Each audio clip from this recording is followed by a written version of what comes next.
What's up, everybody? It's Alex from Heavy New York. We got another awesome guest on the phone. We are here with Whitney of Thunderpussy. Thank you so much for your time today. Meow. That was a good way to answer the phone, I gotta tell you. Um, yeah, I what a great surprise too. I wasn't expecting this till tomorrow, but man, this is a awesome surprise to kill the time today. It's like we're in tomorrow, but I briefly traveled back in time to today to do the interview. So we're actually in the future past. That makes my head hurt, as if Monday wasn't complicated enough, right? Yeah, it's future math. Exactly. But you're well into the record cycle for your self-titled record, which is absolutely awesome. And we're looking forward to catching you at Brooklyn Bowl. You just want to give a rundown on how the past couple of years have been with this record cycle? Yeah, I'm over that record, right? Like I came out last year. Yeah, It's time for another one. Um, it's been really exciting to be done with that record, though. As a lot of bands, I think would say the same thing. Your first record, it just takes so long to make. It's you milling around on those songs for years, and then finally, maybe you have the songs before you get the band. Um, in Molly and I's case, we had some stuff, and then you gotta find the right person to record that record, and then once you get it out, you're looking for a home, unless you're lucky enough to just get signed to a record label before any of this starts.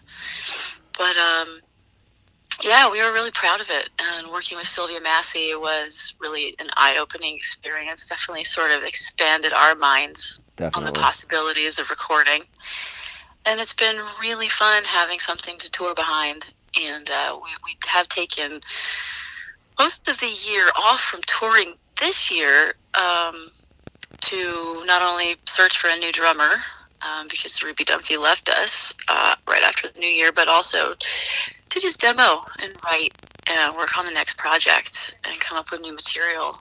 So we've been doing that for many months, and really stoked on the last record, but really excited to push forward and make new music.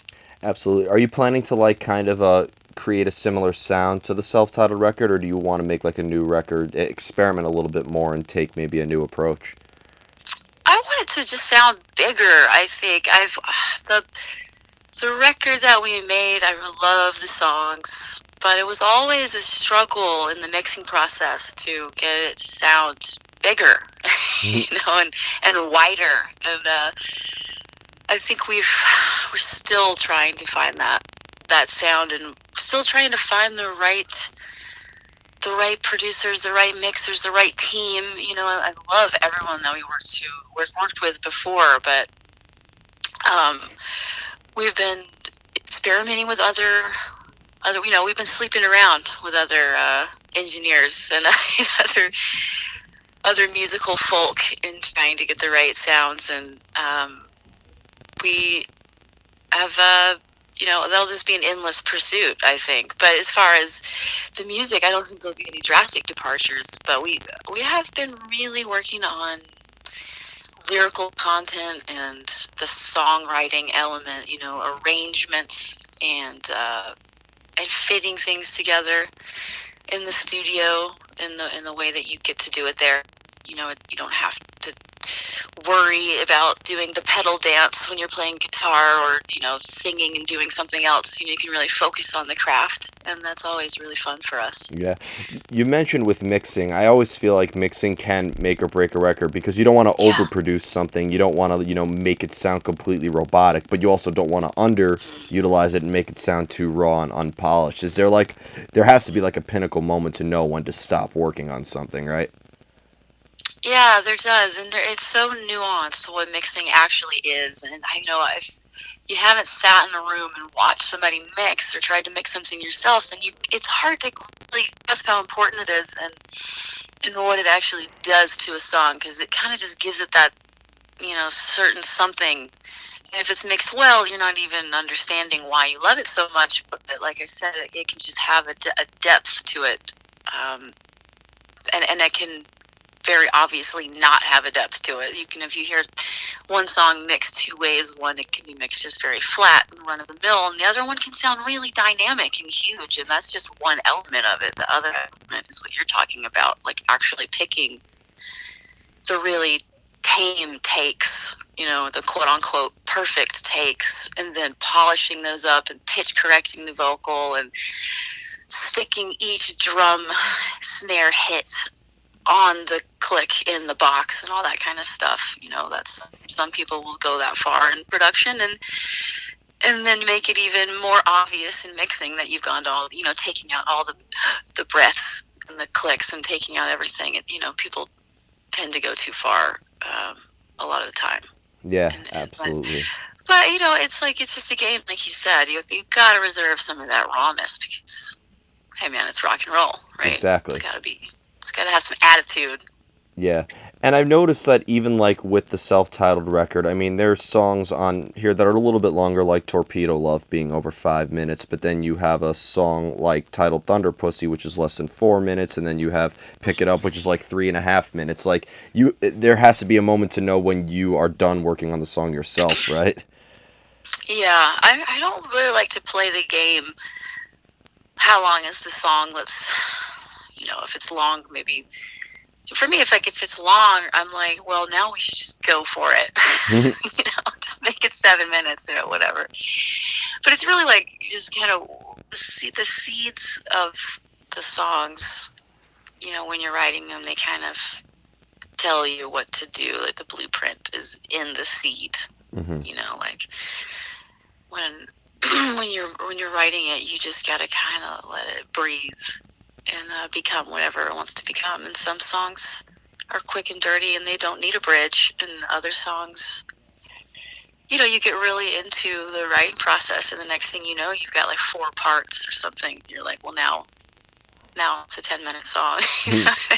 Yeah. But it's just the way it is. Yeah, I mean, somebody made a meme one time where they said like 40 minutes late to a prog rock concert and made it before the first song ended or something like that. So and it couldn't be more true. I love that. Yeah. Now, when you're executing this material live, do you try to execute it exactly how people hear it on the album, or do you like to maybe make the live presence a little bit different and maybe like a different experience than what people would listen to on your album? Well, that's kind of a tall order. It's easy to play it the way that you wrote it. It's hard to get outside of the box, especially when you've been working on something and you go into that mixing process and you go into the mastering process, and it's just being pounded into your head. You listen to that version over and over and over and over and over, and it's hard to go back sometimes and rework something. Like Bob Dylan would do this, or Neil Young, or just. I think it's something that comes with playing a lot of shows over time as a band. Once you get really tight with your band, you can anticipate someone wanting to change something.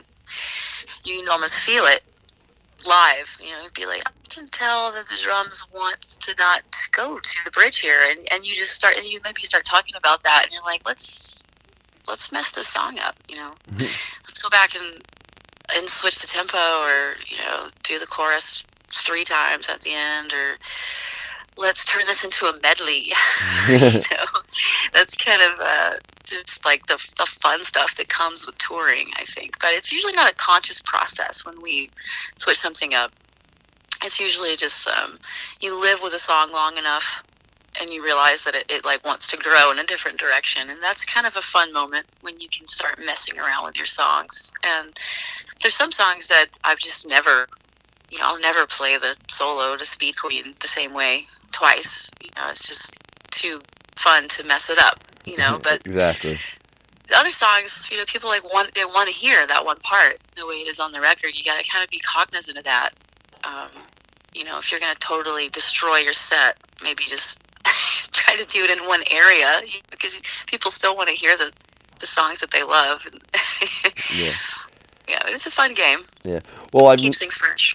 Well, I've noticed, like, from watching videos of y'all that, like, you have a major emphasis on your live presence and how you, like, portray yourselves on stage. And, of course, interacting with the audience. It has, like that has to, in a way, influence on how you execute the songs live as well, right? I'd imagine it could even change from venue to venue. Oh yeah, we definitely sometimes we'll definitely like we won't really write a set list until we get into a venue, Oh, really? and sometimes we won't write it until right before.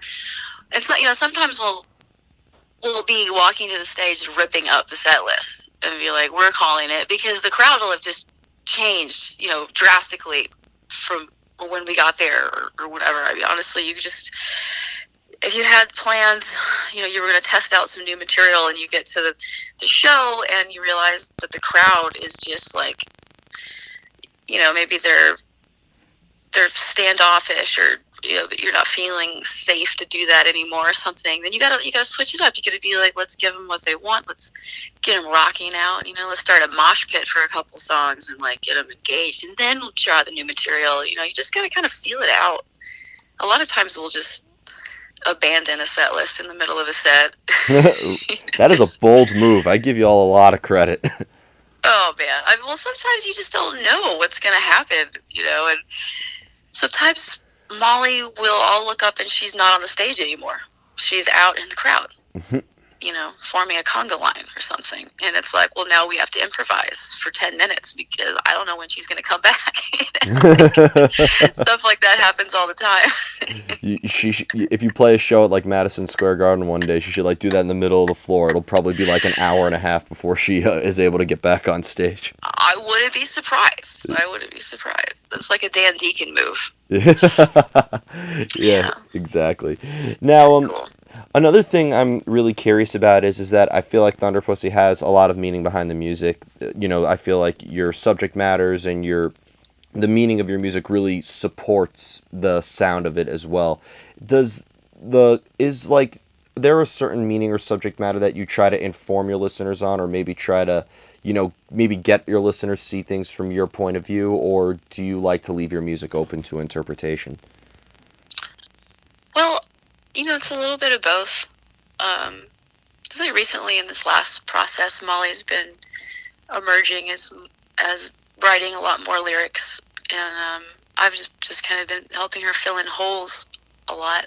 Where on the first record there were songs that I wrote the whole song, and or sure, it was the opposite where she was helping me fill in holes. Mm-hmm. I know Molly really thinks about the content a lot, and it is really important to her to have a message. And oftentimes I'm the person going, Molly, like, think about the Stooges, maybe go out, maybe stay home, maybe call mom on the telephone. Well, come on, come on, come on. And I'll be like, that's a great song. Like, don't overthink this, like, or I'll just have to remind her of like Patti Smith or David Bowie, or like how nonsense can be amazing, and we'll have to like have to talk her down from the ledge, or she's trying to write this really meaningful stanza, and I'll be like, it's already there, Yeah. you know. Sometimes you could Um, get so lost in the meaning it could actually cost the composition too, right? yeah, absolutely. It's a fine line. I mean, a lot of great songs, what's really great about them is the delivery, the cadence, the phrasing. That's just as important. So there's a lot of factors Mm-hmm. to be cognizant of when you're trying to write a great song. Yeah. And as a guitarist for this band, I'd imagine, because I feel like guitar has like, especially with guitar soloing, I feel like there's a lot of effects that like it delivers emotion and melody just as much as a vocal melody can do it too. So I'm not sure, like, do you need to like play along with the vocal melody in order to come up with a solo, or are you like working off of a scale or anything like that? Well, I'm trying to be more precise with my solos recently. Yeah, like making the notes all really count. Kind of that's like the George Harrison model Mm-hmm. of guitar playing. I feel like it's like a perfect solo every time. Um, but sometimes the guitar, soloing is like it's like deliverance. That's the part where everyone's like been hanging on to every word, and you're ramping up, and now's the time where everybody gets to just like stick their hand in the air and throw their head back and just bask in the glory of loud electric guitar. And I love those moments too.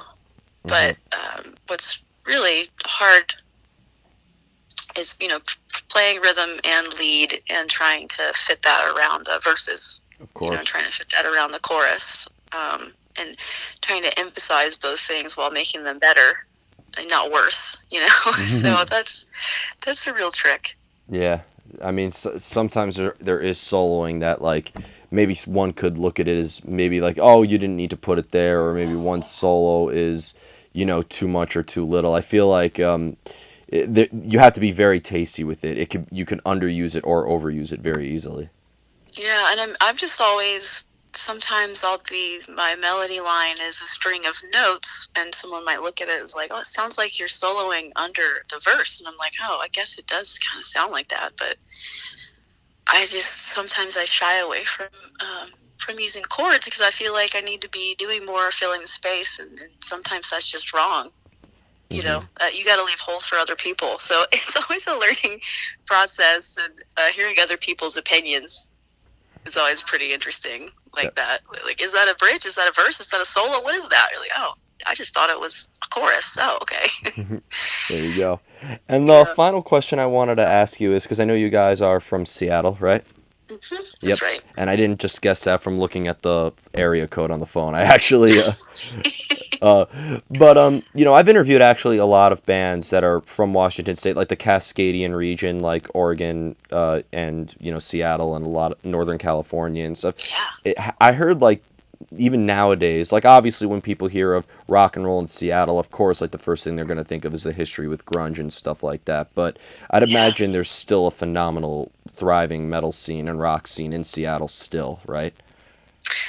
Yeah, I mean, we had Hart and Jimi Hendrix too. There's a long line of rock and roll. The Sonics, the fastbacks, like the precursors to the grunge area, all that stuff. I mean, it's a booming music scene to this day, Hmm.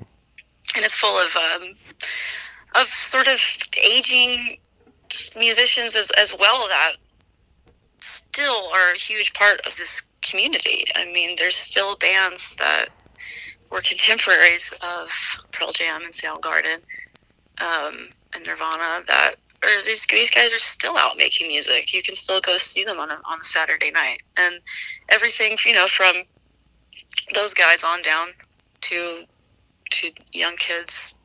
We have a like insane young hip hop scene here. Like that, there's just so much music in Hmm. Seattle. I love the community. Yeah. Is it sometimes like because there is such a community there? I mean, here in New York, where there's a huge, huge scene, sometimes it's hard to get out of the city because you're addicted to like playing hometown shows. Do you Mm. sometimes prefer to go outside your state lines? Like I'd imagine that's what had to help get Thunderpussy's name out there more, right? That was our number one goal, was to, from the very beginning, not appear like we were just a Seattle band, because I've been in those bands and I know how that you can get pigeonholed. So you're absolutely right. We made an effort to get out. I love Seattle, and I don't know. I mean, Seattle gave me this band. These people, these opportunities. Our record label is in Seattle. Everything kind of happened here, so I love it very much. But yeah, if you can't think internationally, then how are you gonna make an impact? Really, I feel like for us, it's about getting this music to as many people as possible. Absolutely. You know. Yeah. So before we go, I'd like to thank you so much for your call today. Is there just Thank you. Yeah, of course. Is there just anything else? I know that you have this upcoming tour in the summer. I'll be seeing you at Brooklyn Bowl August 9th. Is there just anything else with Thunderpussy you would like to promote in terms of new music? Well, I think we're. I don't really know what's gonna happen right now. I know that we're recording. We have some cool stuff that's coming out. I'd say you should come out to the show and work on your high kicks. Maybe wear your rain jacket because it's gonna get real wet in there. Um, and we'll just have to see how it goes. Rolling the dice. Come out and party with Thunderpussy. Awesome. Well, Yeah. thank you so much, Whitney. Yeah, it's been Everybody, great talking to you. absolutely. Thank you. Everybody, we are here with Whitney of Thunderpussy. Be sure to catch them in their upcoming summer tour and new music coming soon. We'll see you next time on Heavy New York.